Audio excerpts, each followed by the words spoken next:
This is my journey.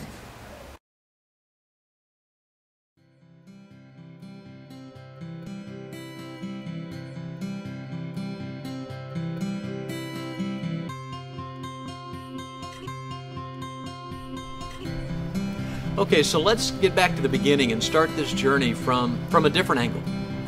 Now, everything I told you about our needs is still true, but what if we found our answers in different places?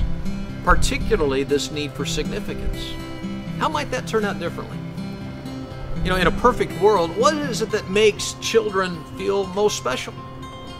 Is it which one can build the biggest tower of blocks, or is it the latent talents that we're trying to develop? What if the next Tiger Woods were crawling around on something like this? That'd be cool, and some parents would be lining up golf lessons, but we've already seen where that whole what you can do thing leads us. Fact is, what makes each child most special is that they're loved.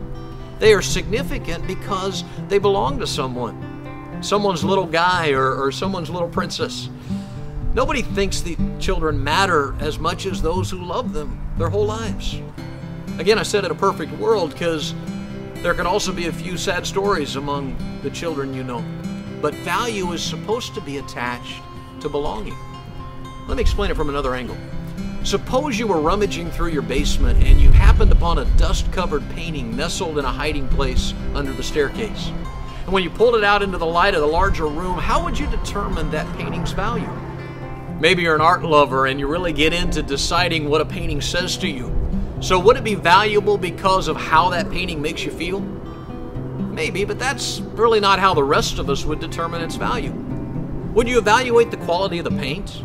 I mean, there are high quality and low quality paints available to the artist. So would the painting's value be based on how much he spent on the ingredients used in that creation? Probably not. So let's try again. What about the frame? Is it one of those 2 for $5 frames you can get at a department store, or is it art gallery quality? I mean, a painting of value wouldn't be in a cheap frame, would it?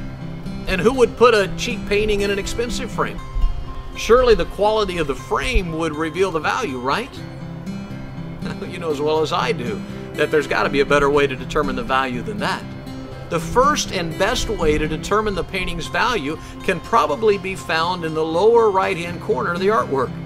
Yeah, that's right. The value is in the artist, the one the painting comes from. If scribbled down in the corner is the name of your Uncle Bob, well, you know, there might be some sentimental value, but unless Uncle Bob was one of the great French Impressionists, you probably are going to be disappointed in the value assigned to your painting.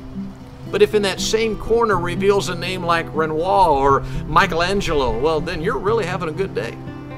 Consider for a moment what life would look like if your value was based on belonging.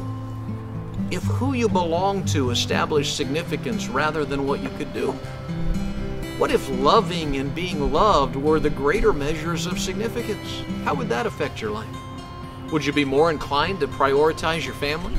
Would you give your best to relationships knowing that your greatest contribution to the planet won't be the widget you might invent, but maybe the children you help create?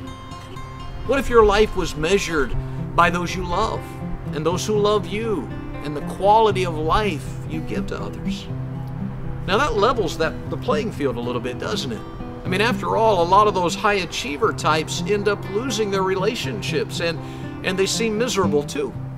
And then you see folks who don't have a lot, but they have each other. And there's something a whole lot more attractive to their lives. The jet setters may fly over them, but a closer look will often show that the folks below possess what money hasn't found a way to buy. Now you're saying, hold on, Mike, this significance in relationship thing doesn't work for everyone either. I mean, lots of people really struggle with relationships. Some people are all alone in the world too. I mean, by your system, those people wouldn't be significant then, would they? And that doesn't seem fair. And you're right. If relationships and loving families were the final answer to significance, we would still be leaving out a bunch of people. But we're not done yet. There's one final thing I want you to see about significance. It's on this relationship road, and the good news is that the road is wide enough for everyone to travel. That means you and me too. Don't miss part 6. It's our last and most important stop on this journey.